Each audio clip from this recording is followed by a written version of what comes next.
Niko, tuchomoke. Niko. Ni nini sura? Stress ni ya? Ujaona hii public notice? Public notice gani? Bro, hujasoma hii public notice? Unakumbuka ile insurance cover nilichukua? Hiyo kampuni ya bima imefungwa bana. No. Serious. Ona. Na vile niko na claim na wao. Usipanic. Policy Holders Compensation Fund, PCF, ni agency ya gava yenye ilibuniwa ili kucompensate mtu yeyote mwenye ako na insurance claim kwa kampuni ya bima ambayo imefungwa. For real? Yes. And what's the process? Enda kwa website ya PCF. Fata hiyo procedure ya claim vile iko kwa website yao. Step by step. Step by step. Mpaka mwisho. And you are sorted. Policyholder Compensation Fund will work with you hadi siku utakuwa compensated. Kumbuka, PCF is the only insurance guarantee scheme in Africa. PCF, thamana ya bima yako. Your house is one of your greatest investments. Have you bought a domestic package insurance cover? This policy covers residential buildings against damage by floods, fire and lightning, and other causes. House contents like furniture and household goods against theft or damage. Death or injury to domestic servants in the course of employment. Death or injury to visitors within the residential premises. Personal belongings like laptops, iPads, and phones within and outside the home. Read and understand the terms and conditions of your policy. This message is brought to you by the Insurance Regulatory Authority, IRA. Bima bora kwa taifa.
From wherever you're watching us in Nairobi, Kenya and around the world, this is Prime Edition coming to you live from Broadcasting House here in Nairobi, Kenya along Harry Thuku Road. Good evening. My name is Mboya and we start off this live broadcast with an executive summary of our top stories.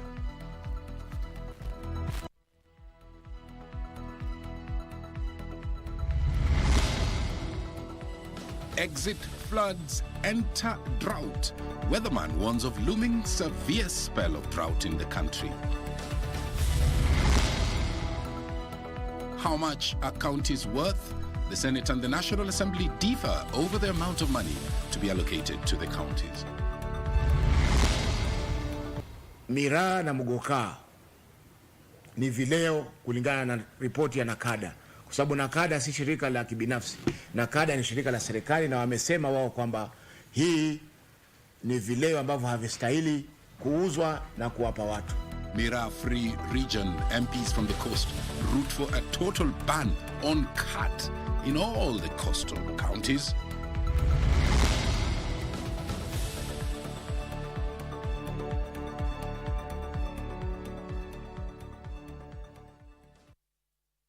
Lensa Odingo is in charge of our sign language docket. Our socials at KBC Channel 1, straight to our top story. President William Ruto says that the executive will continue to support the judiciary to serve Kenyans better. Speaking during the swearing-in ceremony of 20 newly appointed judges of the High Court at State House, Nairobi, Kenya, President Ruto said that an effective and efficient judiciary is good for the country. The head of state asked the judges to reject any form of corruption and serve Kenyans with integrity and professionalism. That report opens our coverage tonight.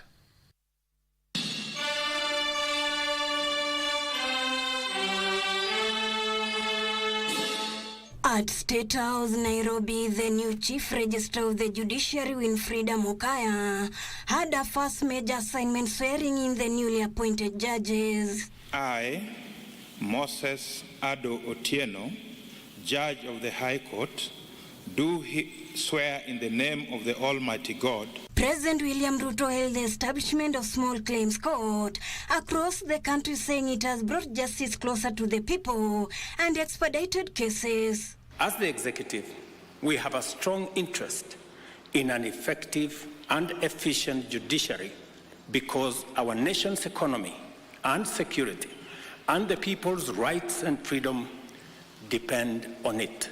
To further support these efforts, the president said they have increased budgetary allocations to sectors combating corruption and promoting justice and accountability. From Kenya shillings 87 billion to Kenya shillings 108 billion in the current financial year. Some of these resources contribute to the judiciary's infrastructure development, including construction of courts, staff recruitment, and capacity building. The head of state at the same time called for collaboration in all arms of the government without compromising the constitutional principles. The judges who took oath of office include Moses Ado Otieno, Alice Chepngetich Betsoi, Benjamin Mwikia Musyoka, John Lolotan Tamar, Francis Weche Andai, Andrew Bahati Mwamuye, Julius Kipkosgei Ngangar, Wendy Kagendo Micheni, Emily Onyango Ominde, Helen Rafaela Namisi, Alexander Mwasia Muteti, Julius Mukut Nangea, among others. During the ceremony, 8 advocates were also conferred with senior counsel titles. I, Samson Omwanza Ombati. Tuesday also saw Samson Omwanza Ombati being sworn in as a member of the JSC at the Supreme Court. The oath equally requires you to serve this country to the best of your abilities and bearing in mind the enormous responsibility that the people of Kenya and in particular society has placed on you. Ombati takes over from Macharia Njeru, whose term ended on Monday, 2024. I sit in that table as a representative of lawyers and also of the entire public for the affairs of the public administration of justice. Omwanza, who was elected for the position in February this year, a period of 5 years, with the present committee of powers in the 3 arms of government, the newly appointed judges have centered justice system. Ruth Wamboy reporting from the courts now. Let's look at the flood situation in the country. The Kenya Red Cross Secretary General Idris said, though the long rains have stopped in Nairobi and other parts of the country, the challenge humanitarian aid to thousands of people who have been displaced by Orange Democratic Movement party leaders who have called on government to hasten the resettlement of the displaced people, including from riparian land. Give us on Maina puts that story in perspective. As the long rains appear to subside in Nairobi, the Kenya Red Cross on Tuesday warned that thousands displaced by the floods and land are in dire need of food, medicine and clothing. We hope that we are going to plug this into the national response mechanism so that we avoid duplication, and then we also use the advantages of food and reach the affected population in a very coordinated manner. Orange leaders, while flagging off food and non-food donations for the victims, in collaboration with the Kenya Red Cross at Chungwa House, called for speedy resettlement of the affected. The question that begs is doing to help the survivors of these horrifying ordeals and who continue to spend without a meal. Right now, the main concern is shelter for the people who have been affected and moved areas. And as a leadership in Nairobi, we want even the clearing of those riparian areas to take a humane face. The opposition leaders declared that evicted from riparian land, especially in Mathare, without being provided. And therefore we are calling on a transparent processes that can stand the test of accountable, and most importantly we urge that it be driven by non-partisan or bipartisan arrangement. There is not enough housing if we're going to demolish 30 meters of repair. Literally going to wipe out some slums, and I don't know where those people are going to go. As they appeal for more donations from well-wishers, relief aid will start in Nairobi, Mavoko in Machakos, Busia, and Nyando in Kisumu County, among other areas. Give us Minor Prime Edition. Now, the weatherman is tonight sending an alarm of a plan to mitigate effects of a looming severe spell of drought in several parts of the country at the end of the current rainy season. According to the Kenya Meteorological Department, authorities must invest in proper water harvesting measures.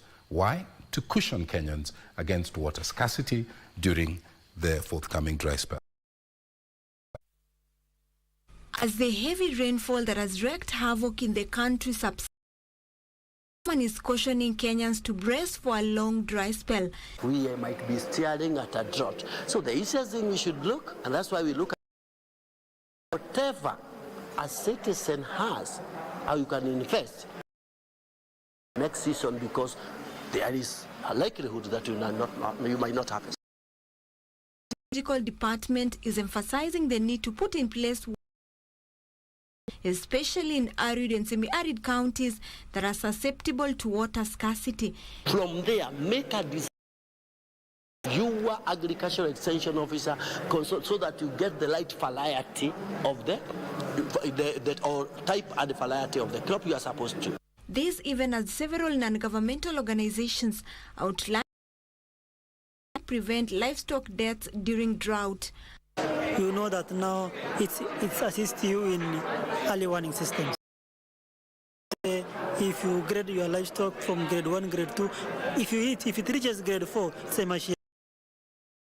In order to respond to the pastoralists' vulnerability to climate change, their vulnerability to a sustainable livelihood system, which is fully dependent on rangelands, and therefore the restoration of rangelands is something that is very fundamental. However, rain continue in the Central Highlands, Western Kenya, in the Rift Valley. Areas including parts of Meru, Tharaka Nithi, Embu, Nairobi, Kiambu, Narok, Kakamega, Murang'a, Nyeri, Nyandarua, Ira, and Bomet may receive isolated storms of over 100 millimeters of rainfall. Opicho Chemtai. Meanwhile, government has vowed to tackle terrorists allegedly masquerading as criminal gangs, cattle rustlers, and bandits, vowing to deal with them decisively. Interior Cabinet Secretary affirmed that security personnel will not apologize for adequately as they tackle organized crime and terrorism on the front line. Kindiki spoke at the port of Mombasa while receiving the second batch of 10 armored personnel carriers worth 7 billion shillings. Sehemu ambao tumekuwa na wezi wa mifugo, sehemu ambao tumekuwa na magaidi wa Al-Shabaab na wanamgambo wengine katika kaskazini mwa Kenya, katika msitu wa Boni. Hiyo biashara aidha wafunge, wasipoifunga tutaifunga sisi wenyewe. Wameanza kusumbua wananchi hapa Mombasa. Nimeagiza hawa marafiki zangu, maafisa hawa ambao tuko nao hapo, walivu. These boys who are terrorizing wananchi here, we must find a way of either asking them to stop, and if they don't stop, we stop them. Sisi tumeamrisha maafisa wetu wasikubali kuumizwa na jambazi, magaidi na wezi wa mifugo kama wako na wao waumie. Sasa tuko katika nafasi nzuri ya kuokoa maisha ya maafisa wetu, kuhakikisha kwamba itakuwa vigumu maafisa wetu kupatikana na adui, na vilevile watakuwa na njia ya kufika haraka katika maeneo ambayo hayafikiki haraka. 5 officers from the Kenya Forest Service have been arrested for allegedly beating a 19-year-old young man to death in Eldama Ravine. The teenager was assaulted by officers while defending his mother, whom they had arrested for collecting firewood in Maji Mazuri Forest, Baringo County. Stephen Mwangi, a Form 3 student, succumbed to head and rib injuries while receiving treatment at Moi Teaching and Referral Hospital on Monday evening. Mogotio Sub-County Police Commander Felicia Nafula said that the 5 Kenya Forest Service officers involved in the assault had been arrested and the matter is under investigation. Ujumbe wangu kwa waji wa majimoto wapate kutulia. Sisi kama polisi tunachunguza hiyo kesi vizuri na haki itatendeka. Elsewhere, an irate mob lynched a man who allegedly killed his cousin after an argument over a catering role in a funeral 3 days ago in Atapar, Teso South, Busia County. According to eyewitnesses, the deceased had been hiding in neighboring sugarcane plantations armed with a machete and a rungu. Yale ambao imefanyika hakuna mtu anafurahia. Kifo ya ule mwingine mwenye alikufa tunafurahia. Kama mimi mwalimu wa kanisa, ningependa tu kushauri watu ya kwamba mambo kama haya, vijana na watu na kila mtu ambao ameshuhudia leo asijaribu kufanya hiyo, kuchukua sheria mikononi, kwa sababu wakiua mwenzako ujue yale ambao atakopata pia inakuwa shida. And police in Narok County have in their custody more than 40 people arrested during an operation seeking culprits involved in the murder of a 60-year-old man who was found dead on Tuesday morning. According to Narok Central OCPD John Momanyi, those arrested will help the police in their investigation.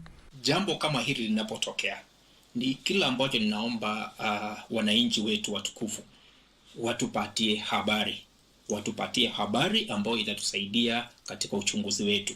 Na zaidi ya hayo, kukitokea jambo kama hili, wasikuwe na haraka kuanza kulaumiana. Kilicho cha muhimu ni kutupatia habari na watupatie nafasi tuweze kufanya uchunguzi ili haswa tuweze kujua ni kipi ambacho kiliweza kufanyika. For Prime Edition, I'm Christine Matunda. Let's now shift gears and move into politics now. A section of the opposition leaders from central Kenya now claim that the planned Limuru 3 meeting slated for Friday, the 19th of May, is aimed at uniting the Mount Kenya region. The leaders, led by NAK Kenya Party leader Martha Karua, who held a meeting with a section of the Kikuyu elders, alleged that economic situation in the country has triggered the meeting for the region to reflect on the political future. The group claims that the meeting was open to all political leaders from the region who have the interest of Mount Kenya at heart.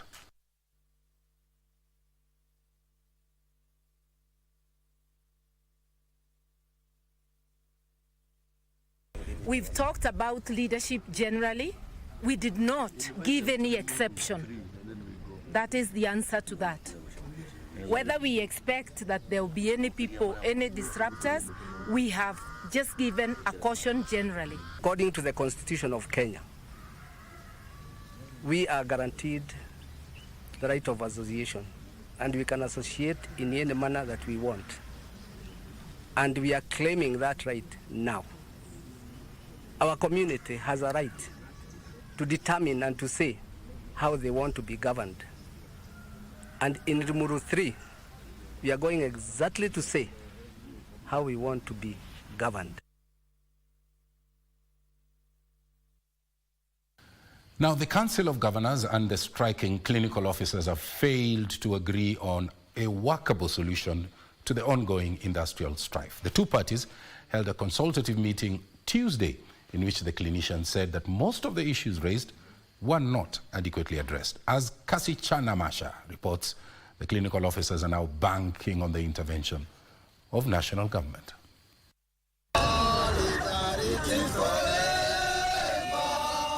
Today marks the 45th day since the onset of the clinical officers' industrial action On Tuesday, they took to the streets demanding the implementation of 10 issues, among them the absorption of 8,500 universal health coverage workers, posting of interns according to the policy, and the employment of 25,000 clinicians. Tuko na wengine wanaitwa cashiers wanalipwa 18,000. Mtu amefanya degree amemaliza. Tuko na wengine wanalipwa 35,000. Tuko na mwingine analipwa 50,000. Sasa hao ndio wanaitwa county contracts. Alafu yule ambaye ako kwa kandarasi ya kudumu analipwa 1,115. Kwa hivyo ukiangalia ule ni ubaguzi. To some extent when they say that they are willing to put them on permanent and pensionable, provided Treasury provide them with funds. But our ask is they need actually to provide a cost analysis and made that request to the Treasury for us to buy into that submission. A meeting called to address the issues failed to arrive to a workable conclusion. It's the national agenda because again, the cake is usually from the top towards the bottom. So we should also be cognizant of that fact because I know most of the issues we're discussing could be having monetary implications. But of course there are plenty of them that are just goodwill. We don't need to have monetary implications. We can actually be able to resolve them even today. There is nothing that is agreed upon because we have a process. We have to go back to our advisory council. Our advisory council has to consider, and then they will be the ones to actually send us to come and either agree or reject the proposals that have been put on the table. According to the union officials, some of the issues have been forwarded to the Ministry of Health for intervention. When the national government says that the county will do that and they do not have any budgetary, they still depend on Treasury, and Treasury is not aware about what is supposed to happen. Then we are left as orphan, as healthcare workers. The union now threatens to withdraw all critical services if all their demands are not met by Thursday, May 16th. Kasichana Masha, Prime Edition. Senators have vowed not to bend in their push for raising the county's equitable share allocation to 415 billion shillings in the 2024-2025 financial year. They said that the current allocation of 391 billion shillings is not enough for counties to effectively deliver on their devolved functions. They further took issue with their National Assembly counterparts for opposing the increment for fear that it would result in a reduction of the constituency development funds allocations. This stalemate has prompted the creation of the mediation team comprising of members of both houses to seek consensus on the allocation of counties for the next financial year.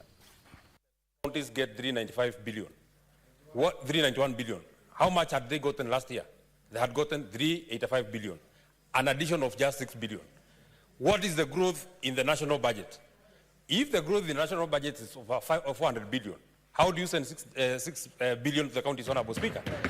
We have constitutional bodies that advises. The Commission of Revenue has given us a figure. Our Committee on Finance has settled on 415 billion. It is only logical that we go by that professional advice. And to the members of the National Assembly, when this money goes to counties, really, this money goes to constituencies. What we have seen of CDF, of course, there are some things on the ground we have seen, but we have also seen the cars in the parking lot coming from CDF. Let us be honest. You cannot be pointing fingers at governors and also not looking at what the road and the problems that we have seen in allocation and distribution of the resources that should go to CDF. Kuna wananchi ambao wanalia katika CDF yao hawapati huduma zozote. Lakini pesa kila mwaka zinakwenda katika CDF ile. If counties are not working, not all of them, if there are an issue with your governor, go and sort your issues with your governor in your county. Some counties are operating smoothly. The members of the National Assembly must remember, Mr. Speaker, is that health is devolved. And they do not deal with health in their NGCDF, Mr. Speaker. At least for the sake of health, Mr. Speaker, the members of the National Assembly must give way, must give in to the request that we have made for monies to counties, Mr. Speaker. I want to request my colleagues that because we will select distinguished men and women who we know will fight for devolution to be able to go to that mediation committee, please do not come back here saying that you've been compromised. In fact, the National Assembly must blame himself because the latest audited account, Mr. Speaker, is them who have taken behind. It will become a hard, Mr. Speaker. Mr. Speaker, I want to ask. In fact, I am donating myself for free to be part of mediation so that I can fix them, Mr. Speaker, at the floor of the House, Mr. Speaker. Well, we're taking our short break right here on Prime Edition. Remember, a little later on, we'll be engaging with the Chief Executive of NoOnes.com, Ray Yusuf. We'll be looking at the cryptocurrency space, how the youth in this country can benefit from that revolution. So don't go so far. We're back with much more.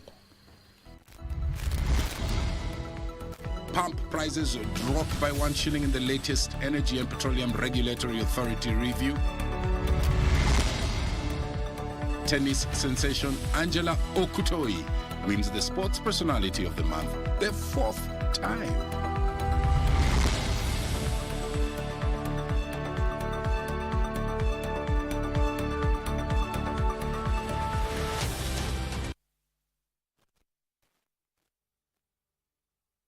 It is any parent's joy to know that their child's education in future is secured.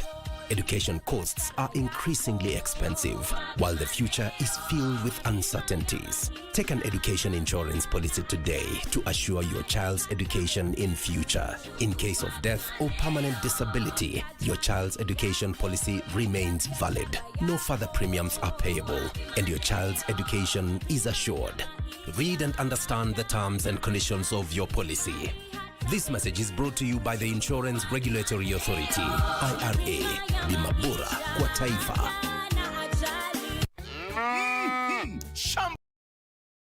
Gani kwenye star 570 hash. Every 100 shillings unayotumia kwa Lucky Game inakupa 1 entry point ya kuingia kwenye drum ya draw ambayo inakupa fursa ya kujishindia moja kati ya shamba hizi mbili. Mwisho wa April namtangaza mshindi wa shamba hili la 1.1 million Kenyan shillings na unapata title deed yako safi. Tangaza mshindi wa shamba hili la 1.1 million Kenyan shillings, lori za mawe na mchanga. Ploti ndizo hizi. Dial star 570 hash. Title deed ndio hii. Vuka na shake. Are you looking for competent college training founded on Christian background? Sensei Institute of Technology is the right place.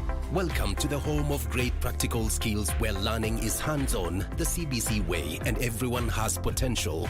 I'm Silvano Magez Mugisha from Uganda. I'm a student in Sensei Institute of Technology. I've taken several courses in Sensei, which is plant operator, automotive electronics, and solar installation and CCTV. The reason why I've done all those courses with Sensei, Sensei gives the best practical skills in all fields, and these skills always help us to provide our best to the society. I've had a very good experience with Sensei because the teaching staff of Sensei do not only act like teachers, but they even act like parents. So they have given me a good experience in school and outside school. All you need is your ID card to be admitted to either of our 2 campuses in Nairobi and Nakuru. Call us on 0717-951-055 or 0729-891-301. Sensei Institute of Technology. My skills, my future.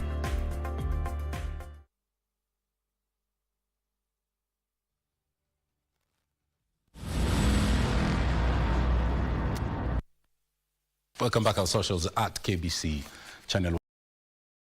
Inclusive Africa Conference has kicked off with a clarion call for better funding models that enable digital inclusion for people who are living with disabilities. With a theme on breaking barriers, advancing digital accessibility for disability-inclusive future in Africa, the government, through the Special Envoy on Technology, Executive Office of the President, Philip Tigo, has vowed to implement policies that address existing glaring gaps. A melting point of talent, diversity, skill, and grit.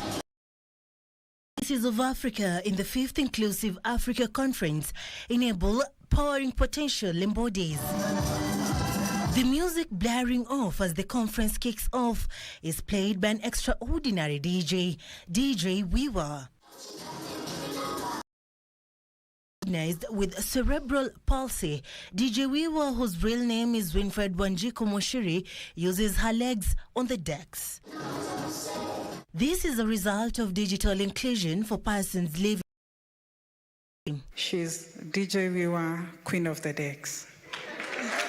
It mirrors that of other voices with different forms of disabilities. I have dyslexia and I have a before you finish talking. So by the time you're finishing, I just repeat. It's not because I did not understand. It's because I understood, finished that thought and moved on. Autistic adults, it means that we are heading somewhere. Like I am breaking barriers. Justice Appeal urges institutions to embrace inclusion of people living with disability. Just forgo that one cocktail in a year, just one cocktail in a year, or one dinner in 2 years, you will be able to supply the equipment that is expected of you. His sentiments were echoed by the Executive Office of the President, Philip Figo, and others in attendance. We need to invest deliberately in assistive technologies. We need data. But the challenge we face mainly is implementation. So if we can focus on implementation, then we can be able to make some progress. Senator Crystal Lasige pushes for a bill on people with disability. Neurodiverse disabilities were never provided for in the old Act of 2003, and now I have been able to put provisions that safeguard people who have neurodiverse disabilities like autism, like CP, like Down syndrome, so things like that. For Prime Edition. Well, our guest now is in studio, Mr. Ray Yusuf, the Chief Executive Officer of NoOnes.com. We want to have a conversation around cryptocurrency. What is it? How does it look like? How does it feel? And how can we benefit from it, especially the youthful demographic? I want to thank you, Ray, for finding time to come and join us. My pleasure and honor, sir. Thank you for having me. Excellent. Now, I just want us to start, first of all, to have an understanding to, some of the youthful people who are watching the program tonight. What is Bitcoin? What is blockchain? How does it help us place in the world? Well, I think before we talk about anything technical, first let me say this. Gen Z is the greatest generation, and the Gen Z of Africa is absolutely amazing. Why? You are the best. Why? Because you guys make things happen. On my platform, NoOnes.com, every day in Kenya alone, we do 3.5 million in volume, and it just started. The Gen Z of Kenya especially have risen to the occasion. They are moving tremendous volume. They are young entrepreneurs that are connecting Africa's money system. This is amazing. And no one taught them, they taught themselves. I'm coming here to get an education.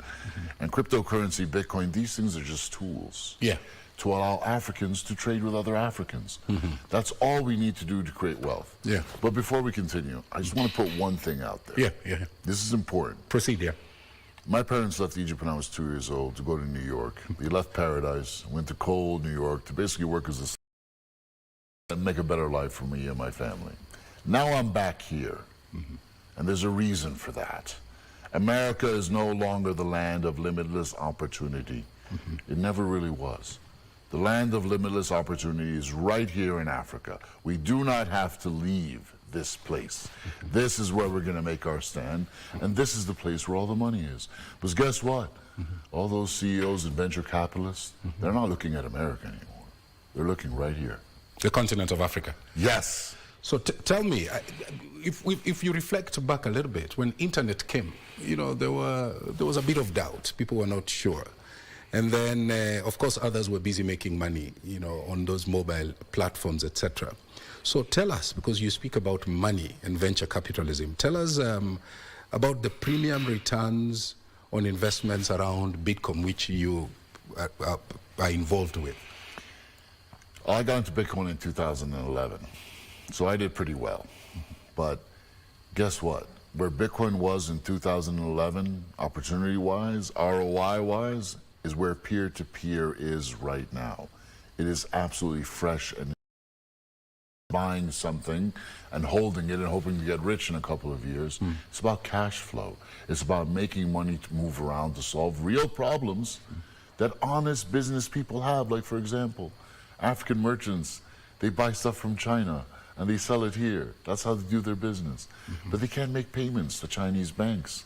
It's extremely difficult with an African bank account. Why? Because of the intermediary systems that exist currently. Absolutely. The version of SWIFT that African banks use is even more broken than the Western version of SWIFT. The most over-regulated region in the world, and that is by design. In fact, intra-African continental trade is officially at 13%, but it's actually less than 1% if you count purely African-owned companies. In Europe, it's 70%. 70%. And we're at less than 1%? What does that tell you? We are trapped in a matrix of financial apartheid, and it is by design. It's not because we're low IQ or lazy or we just came out of the jungles. That's what they want us to believe. It's just because we're not allowed to trade with each other. And it's not just the banking system. Even mobile money, M-Pesa, it's an amazing product, older than PayPal. Africa did it first. Yeah. But an M-Pesa user in Kenya can't send money. You say Africa, you mean Kenya? Yes. Yeah. An M-Pesa user in Kenya cannot send money to an M-Pesa user in Ghana. Why? This is supposed to be our most advanced network, and we're still not allowed to transact between borders. So tell me, West Africa is a good story. The adapters, they're probably some of the early adapters to the technology. So what are some of the lessons do you think that we can learn here and belt, Kenya, Uganda, Tanzania, Rwanda, Burundi? Well, I have quite the story there, because I was the guy that first brought Bitcoin and peer-to-peer to Africa about 10 years ago. I actually took a trip to Nigeria, and I did something that none of these CEOs do. I came here and actually met my customers, and I spoke with them, and I listened to them, and they gave me an education because I listened, and they told me all their problems with money. I built the very best platform for them. And they reward me. Now Nigeria leads the entire world in cryptocurrency adoption, and Kenya is coming up in a strong second. So Kenya has tremendous potential to perhaps match, and I believe exceed Nigeria. Has sadly gone into cracking down on crypto and peer-to-peer. They see it as an enemy, but it's not. It's actually their best friend. It's actually their best friend. Absolutely. But let me, because you mentioned the word enemy. There are those who feel very strongly here in Kenya that the Bitcoin technology is probably a safe haven for, looted funds. And what I want to ask you is this true, or is it just people using fear to distract from the main usage of Bitcoin? What are your thoughts on that? You pretty much said it yourself, brother. And fraudsters and terrorists use fiat. They don't use crypto. And in fact, am I supposed to, fraud is a concern. In Africa, a lot of people have been scammed in MLM scams that prefer to use crypto as a superior method of payment. That doesn't necessarily mean crypto itself is bad. Some people have also lost a family farm buying these tokens like OneCoin. We're not talking about buying some new coin here. We're talking about crypto as a means of peer-to-peer electronic cash to solve the biggest problem that we have. Money laundering, fraud, these things are a problem in the fiat world. This is all just what they call FUD. Distract us from the real FUD, from the real issue, which is the colonial system never left Africa, and they're the criminals. All of their money is dirty money. Money laundering to be anything outside of their system. So a merchant here in sneakers from China, and he uses crypto to pay the merchant to pay the factory in Beijing, they consider that it gives you an eye into the system. They don't want us to be able to transact and to deter us. Now, if you want to grow, history is always first. And people must be able to transact. That's how America got rich, right? The Wild West. Development. And then you bring in regulations slowly to keep things safe, to balance things out. You don't just smash it in and stop the momentum of a growing economy. So the peer-to-peer mechanism, what else can be used? Is it only transfer of monies from person A to person B, or can it be used, for example, in sorting out our data? For example, our registry at the Ministry of Lands. How can a ministry like that benefit from that kind of technology? There's tremendous uses for blockchain technology. It can be used as a data store for records, etc. There's many uses, but honestly, all of those uses, however novel they may be, dwarfs the prime use case, which is to allow us to use our money. If we can just trade, if Africans can just trade with other Africans, we're going to have 10 cities like Dubai popping up here in the next decade. That's how much wealth will be created. So in the face of that, of all that wealth and prosperity, of the greatest underdog story ever and inspiring the entire world, all that stuff is just crumbs. So tell me, if we can trade state to state, yes, and we eliminate the intermediary, so in terms of trust, what replaces the intermediary? In terms of some old white guy in London or Brussels standing between you and me wanting to do a trade, services like no one's, right? It's an escrow service. So if I want to trade with you, say we go to a restaurant, I say I'll get the bill, but my Apple Pay doesn't work and I don't have cash. You know what I can do? I can say, hey, I'll pay you in crypto. Just pay this bill for me with your M-Pesa. And that's a peer-to-peer transaction right there. An escrow is just a payment with a condition. That way I can do a transaction with someone I've never met over the internet. It's much safer than doing a trade over Telegram or WhatsApp, but I don't know he has the crypto. It works. Okay, so as we wrap up and perhaps your final comments, what do you think are the opportunities that exist for the youthful demographic in countries like Kenya? It's the biggest opportunity ever. Just yesterday, 10 brothers drove down 8 hours to come see me. There were traders here in Kenya who changed their lives trading peer-to-peer, and they wanted to meet me. And these guys weren't programmers. All they had were cell phones. They started with 1,000 shillings, and they built up their business. It's amazing. And in fact, it's what this country has been waiting for. But it was your own president, who I admire very much, he came out and said, in a room full of all of these European presidents, he said, where is this new global financial architecture that you have promised us? We have been waiting. And they all gave him that look like, you didn't think we were serious, did you? That's a good place to leave it. Really, but we're serious, and Gen Z is doing it. Yeah. We don't have to ask for permission. Okay. Thank you. 1,000 shillings, building up. Yes, sir. Good luck. And thank you for coming through. Thank you for having me, sir. Radayatu. Asante sana. Chief Executive Ray Yusuf, noones.com, opportunities that exist in the digital space for our youths, and the conversation around cryptocurrency, which way forward. Well, we're going to take a short break. Betty Kiptum is on the other side of the studio preparing to bring us the very latest in the world of business. And a little later on in sports, Okoch, Okumu, Bernard will get sporty. Stay with us. We'll be back shortly.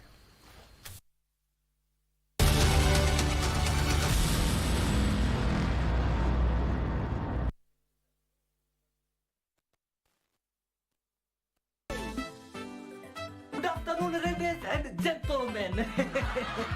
Your man, Sevilla, has arrived safe and sound. You boys, you think we are flies on the wall? How comes you come in here and continue chatting like parliament of monkeys without a care?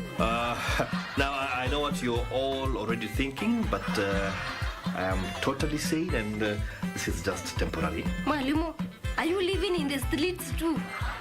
You mean you have a kid? How? He fell from heaven to Zacchaeus' lap.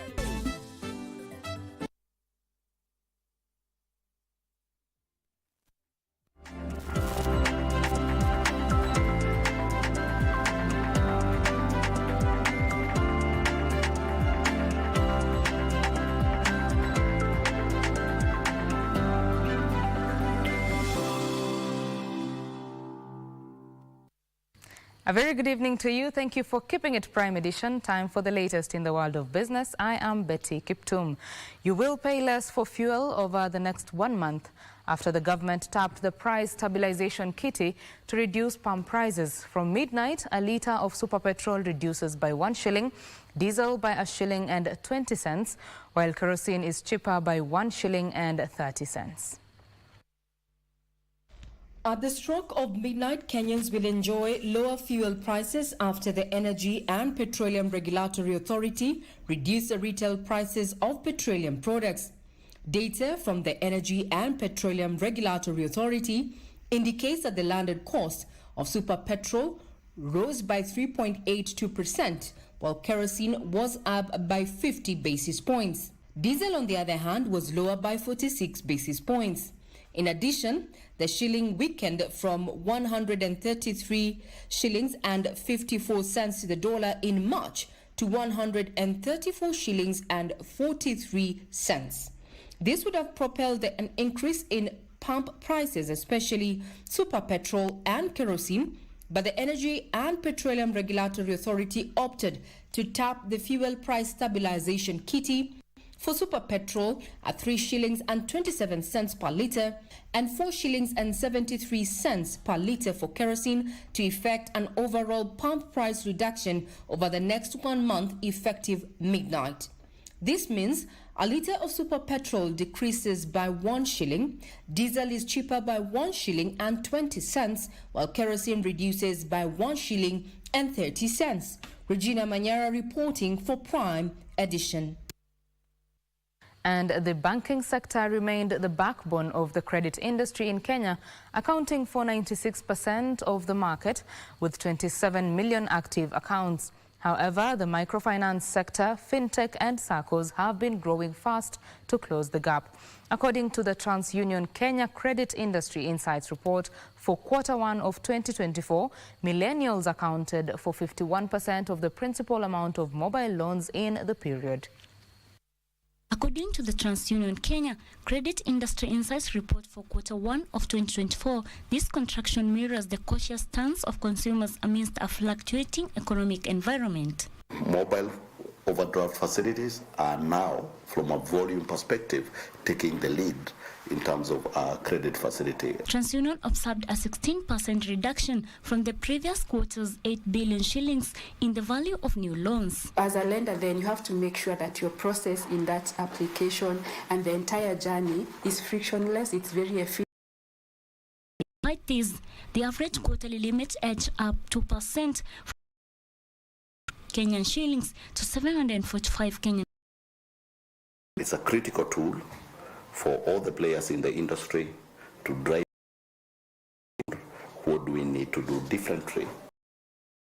Remained the backbone of the credit industry with the highest loan 6.16% of the market with active accounts. However, sector, fintech and SACCOs reflect the evolving nature of Kenya. The report shows the millennials accounted of the principal amount of mobile loans as well as personal loans. Millennials also had the highest 0.7% of all demographics in loan and asset finance of 16.2%. For Prime Edition. Plans to increase the export of fruits and tea to China in a Asian nation. Under the Kenyan partnership, local tea and fruit producers Young Municipality Market, while traders construct a warehouse in Mombasa to facilitate import and automotive products. As the export to China increased to 4.7 million kilos, valued at 1.6. Plans are on to increase shipping. Chinese Youth Association partnership that will facilitate municipality market. If you don't have a warehouse, you can use like supervised by the Shaoyang governor, and you sell, and they will provide you the supply chain. So has been set up. Kenya will access the municipality in plans to increase its foothold in China. Fruits and veggies, some special, some very rare Chinese medicines. Shaoyang municipality will construct that will aid Chinese exporters and Kenya traders import beauty and automobile products. We are the distribution centers for hair raw material and who are reliable and consistent supply of products that we use at the spa or at the salon. This is what I was actually looking for. Shaoyang municipality has been exporting 29 to South Africa and Tanzania. Based on Rioba edition. And a taxi hailing company training for drivers and sealed and asset financing drive uptake of electric vehicles. RAS General Manager Alan Maimbo position at least 25% of the conventional fossil fuels within a year. As we partner with apps that we enable, we help our drivers acquire these. It's also part of the whole process to be able to convert as many vehicles as possible. And we are targeting of our vehicles will be e-powered. And Prime Cabinet Secretary Musalia Mudavadi conclusive position on the non-tariff Uganda to boost cross-border trade between the two countries. Also, the Foreign and Diaspora Affairs Cabinet Secretary during the second session of Kenya-Uganda Joint Ministerial Operation hosted by his Uganda counterpart Odongo Jeje Abubakar.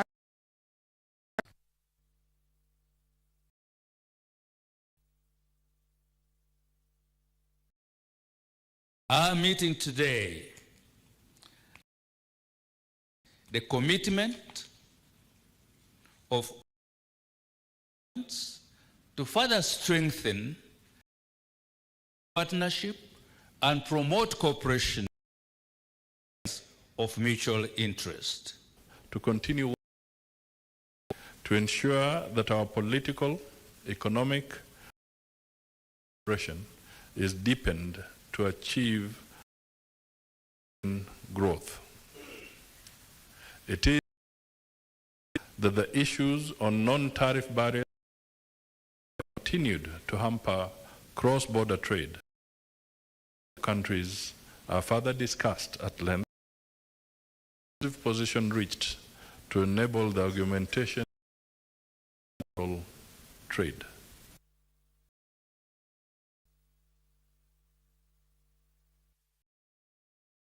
Trade, Kenya expects to sign $20 billion during the state visit next week.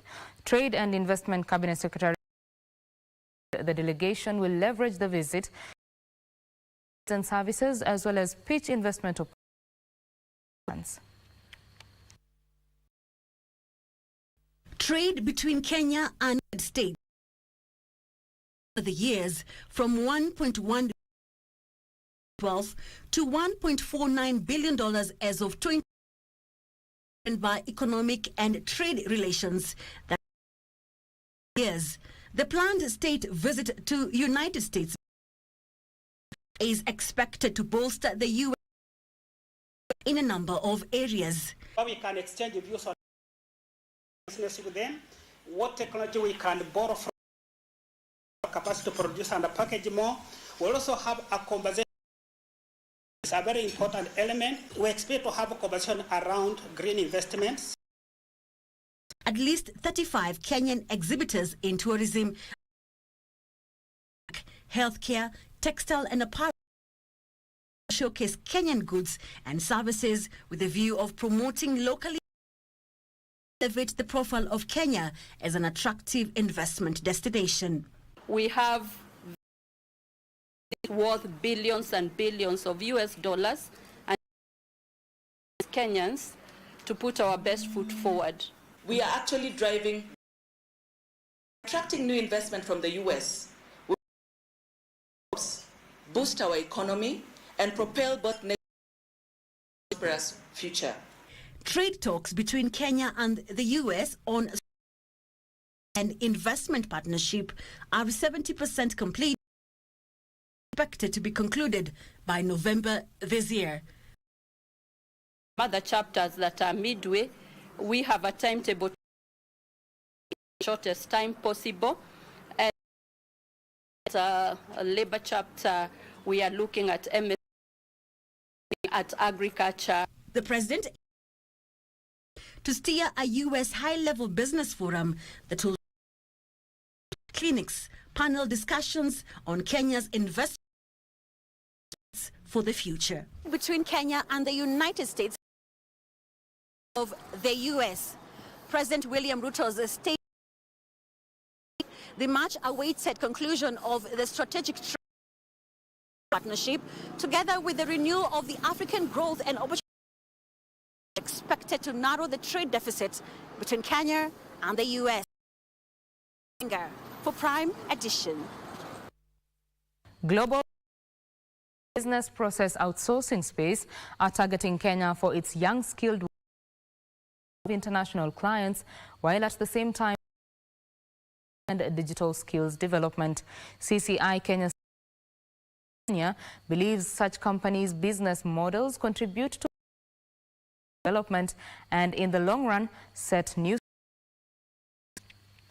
Kenya has policies to facilitate growth in IT-enabled services in the country, unlocking opportunities in the business process outsourcing. For providing us with some great benefits. It's important for us to stay competitive as a BPO. Secondly, if you look at the universities in Nairobi, it just made perfect sense. CCI Global's new call center Inter to City, Kiambu County, Kenya CEO Rishi Jatania said this new model is set to invigorate the nation's economy for skilled youth in the sector in the long term. I expect over 5,000 jobs in the next 2 years, and we will be announcing another building before the end of this conference. So we are very bullish over the next few years. Inside there is world-class performance clients. 95% of the clients in here are sophisticated US clients.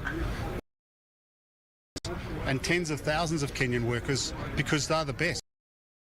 To City is CCI's 17th international contact call centers in Egypt, South Africa, Ghana and Rwanda. Following this development, CCI plans to build a second call center in Tatu City that is expected to jobs. And that is all the business news we had for you this evening. Sports news is coming. My name is Betty Kiptum. Good night.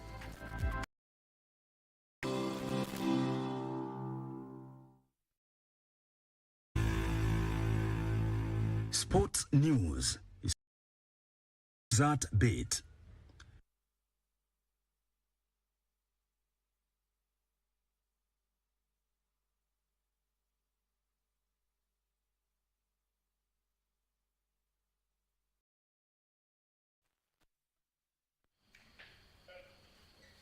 Yes, indeed, a time to get sporty with me, Bernard Okumu.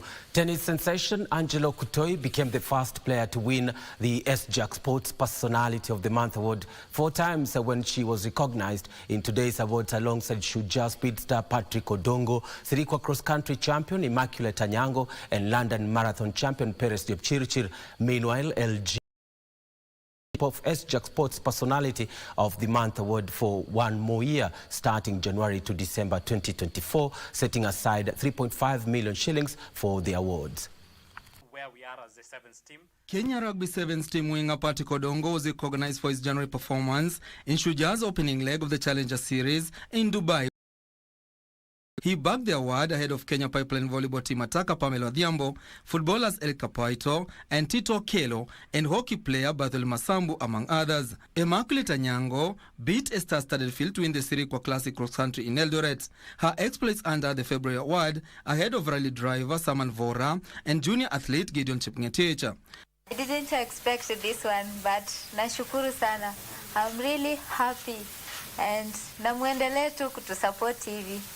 Angela Okutoi, who broke the long-standing Africa Games record in Accra, Ghana, became the first athlete to win the award 4 times. She beat 7 nominees to the match award, including Kenyan pugilist Edwin Okongo, race walker Emily Ngei, athlete Aaron Cheminingwa, World 800 meters champion Mary Mura, and Harambee Stars captain Michael Olunga. Perez Jepchichir, who won the London Marathon, bagged the April Award ahead of Velma Award of Plateau Queens and Armstrong Omondi from Obunga FC.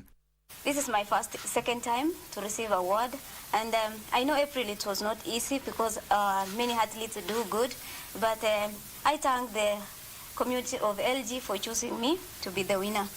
The winners walked home with a personalized trophy and an LG refrigerator retailing at 73,000 shillings. Still, we're looking for more support that we'll do our best to support our Kenyan heroes and sports athletes. And the Kenya para-taekwondo players to the 2024 Paralympic Games in Paris are confident of a victorious outing when they make their debut in the games slated 28th August to 8th of September this year. Stency Neema and Julieta Lemuge have been training for the last 2 months at the Police Pavilion in South Sea, Nairobi, in readiness for the Games. The 2 para-taekwondo athletes qualified for the August Paralympic Games in February this year during the qualifiers in Senegal. Stency won a gold medal in the 52 kg female para division class K44 as her counterpart Julieta won the under 57 kg female para division. The duo has been training with their able-bodied counterparts at the Police Pavilion to gain more exposure and maximize on their condition. Stacy, who competes in various para sports, said her focus is on para taekwondo debut, which she hopes to get to the podium. Actually, I'm proud. I worked hard for it, and I was prepared, and I trust in myself, and I knew I was going to qualify for taekwondo. Juliet said she is ready to prove her ability in the sport to demystify their potential. First of all, nashukuru Mungu na najitahidi kwa mazoezi, like nisikose, kila siku nikuwe kwa mazoezi, at least ni achieve something. Police coach Lenas Marangu has faith in the 2 para-taekwondo athletes to the Paralympic, having gauged their level of preparedness during the training. So far they are faring very well. They have picked the training. In their sparring moments, they are able to spar competitively amongst the able-bodied people, which is an advantage to them.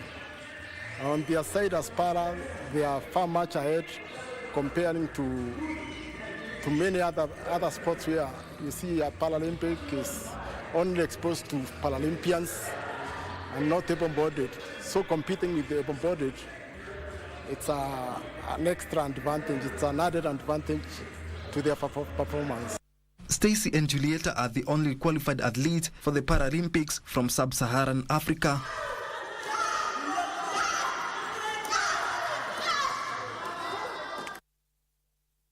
Men and women's rugby sevens teams left last night for the Sevens Challenger Series scheduled this weekend in Germany and Poland respectively. Now the Kenya mountain bike team on the other hand arrived from the CSC MTB Africa Championship in Morocco where they won a gold and 2 bronze medals. Now Grace Wairimo beat 18 riders to win gold for Kenyan cross country as Monica Chelimo finished 3rd. Grace also won bronze in the marathon during the mountain bike Africa Championship in Morocco, which doubled up as a Paris Olympic Games qualifier. Kenya now lies 2nd in the standings with the next qualifier set for Czech Republic, where they hope to make the cut. Meanwhile, the Kenya Sevens men and women's rugby teams left last night for the respective HSBC Sevens Challenger Series. Shujaa leads the men's standings, hoping to maintain their position when they take on Japan, Portugal and Chile in Pool C. The Lionesses are currently lying 5th in the women's standings before the 3rd and final round in Poland,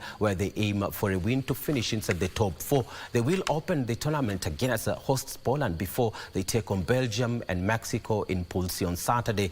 Top 4 in the standings will secure their ticket to the playoff tournament at the end of this month in Madrid.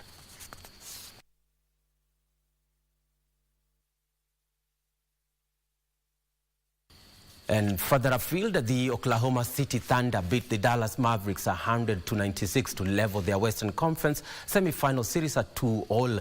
Dallas led 54-43 in the first half, but Thunder closed the game with a 20-10 run to take the win. PJ Washington top scored for Dallas with 21 points, with Luka Doncic having 18 points, 12 rebounds and 10 assists for a triple-double. Shai Gilgeous-Alexander scored 22 of his game high, while Thunder teammate Chet Holmgren registered 18 points, 9 rebounds and 4 blocks. The Mavericks only made 12 of their 23 free throws, whereas the Thunder made 23 from 24. Meanwhile, the Boston Celtics beat Cleveland Cavaliers 109-102 to take a 3-1 lead in their Eastern Conference semi-final series. Game 5 in the best-of-7 NBA playoff series will take place in Oklahoma on Wednesday. Gets it in, Gilgeous-Alexander. They didn't foul him initially. Trying to put the game on ice. He does. Doncic will launch it three-quarter court, and it's over. And that's how we bring Sports Edition to a close this lovely evening. Thank you so much for watching. I'm Bernard Okumu.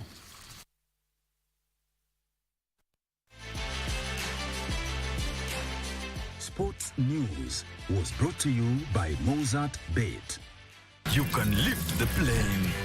The higher you fly, the higher your win. The sky is the limit. Mozart Bet. Now, Warrant Officer 1 retired Thomas Kipkorir served in the Kenya Army for 30 years, attached to the mechanical department. He was part of the United Nations Peace Mission in Southern Sudan in 2005. Ben Troy Njue caught up with the veteran in his farm in Eldoret and filed this report. And that's the report that we leave you with on weekends on this edition of Military Tales. On behalf of the team, thank you for watching. I'm Mboya, and good night.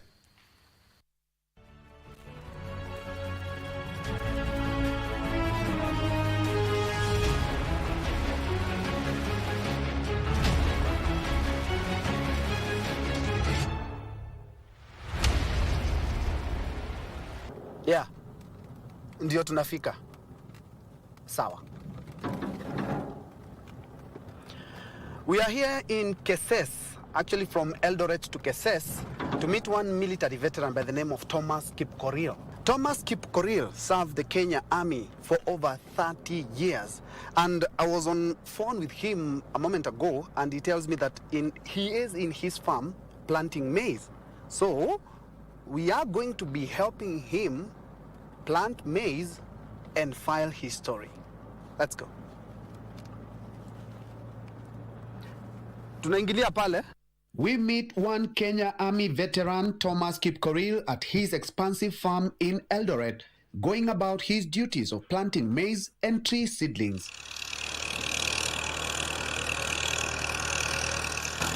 After completing his day's work, we take a tour of his farm as he tells us his journey as an army man. Kaunti ya Nandi, former Nandi district. Na mwaka wa 1967 tukahama tukakuja Uasin Gishu upande ya Kapseret. Basi nikaanza masomo pale mpaka form 4 nikamaliza. Nikaenda chuo ya ufundi. Nikajifunza mambo ya mechanic. Hiyo ni 1979. Basi na relate nikaenda hiyo college ya ufundi 83 mwezi wa 3 wakatangaza wanataka mfundi kwa jeshi. Nikaenda stadium, tulikuwa wachache, watu wengi walikuwa hawajasoma hiyo courses.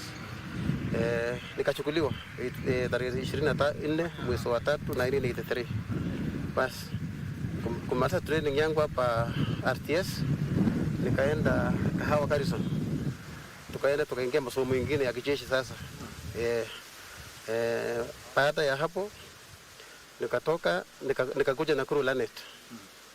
1984 85 nikarudi Kahawa From there kutoka Kahawa tukahama tukaenda Nanyuki. Hiyo workshop tulikuwa nayo ikaenda Nanyuki. Inaitwa 42 field workshop. Nikakaa huko mpaka 93. Nikarudi tena Lane, tiko workshop nyingine inaitwa 22 field workshop huko. Nikakaa huko mpaka 98. Nikapata promotion ya kwanza, nikapata koplo. Na nikapikwa transport battalion workshop. Ambapo nilikaa huko mpaka 2009.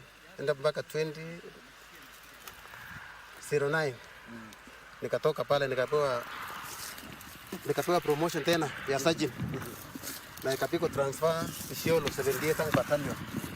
Nikakuja headquarter Kenya Army 2011. Nikakaa 2012, 13, 14 nikapewa promotion na nikabaki hapo tu. Nikapewa senior sergeant. Yeah. From there 2014 nikabaki hapo tena. Alafu tena nikapewa promotion ya O2, warrant officer 2. Na nikapika transfer nikakuja 81 tank battalion 2019. Nikapewa rank ya O1 na nikapostiwa 30 SF ambaye ilikuwa kapeti. Huko kwa jeshi ulirudi ukajifunza kosi zingine zipi? Huko shule inaitwa School of Electrical Mechanical Engineering. Ambaye unaenda unafanya conversion, unasomeshwa, unafanya class 3, unaanza 3. From there unakuja class 2 kwa same school. Alafu unaenda class 1. Ni kazi gani unaweza ukasema ilikuwa na changamoto sana ama mission gani ilikuwa na changamoto zaidi? Kazi ya jeshi haikuangi rahisi hivyo. Unajua watu wakiwa huko nje wanaona kama ni rahisi, mnakaa kwa kambi, lakini kazi ni mingi. Ukipata rangi ya kwanza ndio uruke ya pili mpaka uende course. Na uweza kusafiri labda nje ya nchi ya Kenya kudumisha amani. 2005 nilienda Southern Sudan. Kitu ya kwanza niliona huko, sikuamini kama niko dunia. Kwa sababu watu ya huko hawatambui mtu mwingine kama ni binadamu. Wanasema ulikuja nchi yetu. Lakini hawa hawakuwa na amani. Lakini vile tulifika huko, watoto wa mama walitushangilia sana, wakipiga nduru. Wakisema mje msaidie. Sababu wamehangaika. Wamehangaika miaka mingi kwa mambo ya vita. Kuna wale ambao wanajiunga na kikosi cha jeshi ama wale wanaohudumu kwa sasa. Ni jambo gani unaweza penda kuambia? Kitu naweza kuambia vijana ya saa hii wakiingia kwa jeshi wajaribu kujisaidia kuinvest, yani kuinvest kabla hawajatoka huko, sababu ukitoka huko bila chochote itakuwa ni shida. Labda huko na watoto bado wako shule na una chochote. Zile shughuli ambazo unajihusisha nazo sasa umestaafu. Kwa saa hii najihusisha na mambo ya ukulima na biashara. Sana ukulima yangu ni unaona kahawa. Na usika na mambo ya kupanda ngano, naam. Na mahindi. Alafu niko na kaduka kidogo ya spares ambaye naendesha pia. Zaidi ya miaka 30 ambayo ulihudumu, unaweza ukasema ni mafunzo gani ambayo kikosi cha jeshi kilikufunza na hadi saa hii umeyadumisha? Mambo ya nidhamu na mambo ya kuvumilia. Hata kama kitu ni mbaya namna gani mpaka uvumilie. For example kama kahawa hii mpaka unaona imechukua mimi muda mrefu kabla sijaanza kukula. Wale ambao wangependa kujiunga na vikosi cha jeshi, ni maneno gani unaweza penda kuambia ama wasia gani? Jiunga na jeshi, kitu ya kwanza ambaye jeshi inataka ni kitu inaitwa discipline. Nilikaa kwa jeshi miaka 39 na siku 100. Na siku kaa na watu ya nyumbani. So ile discipline ilitoa jeshi ndio imenileta wapi? Nyumbani ndio tuingiane na wenye nilawaacha nyumbani. Mkienda for example kwa vita. Ukiumia mwenye atakubeba ni mwenye mnafanya naye, ambaye ndugu yako ako mbali. Ni wewe na yeye sasa.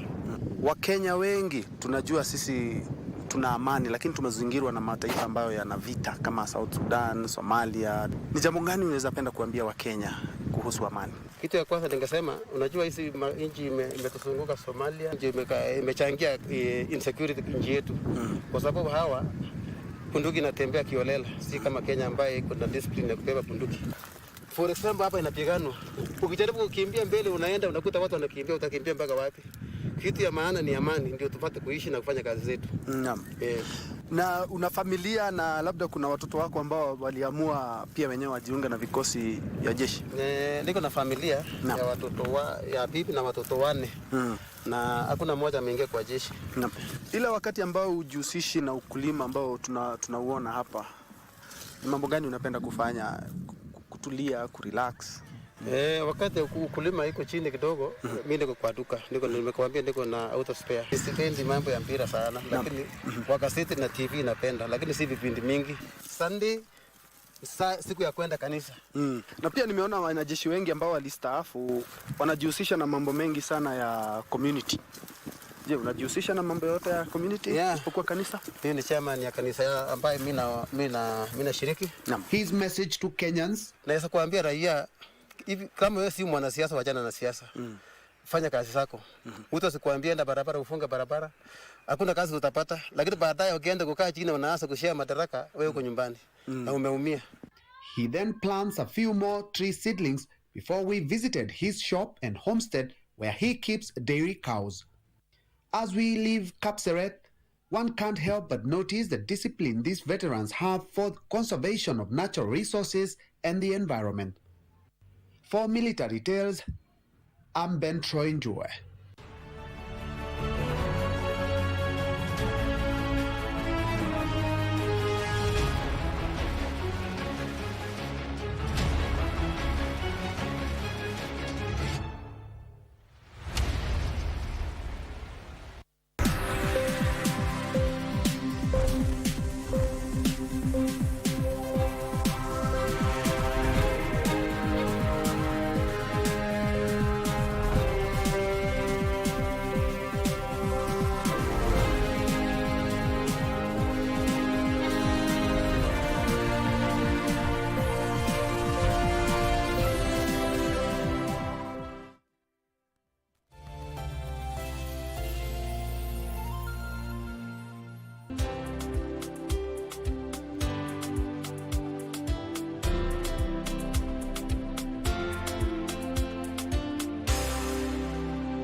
Watch the Mozart Bet Cup as teams from both the top tier and low tier battle for the ultimate prize of representing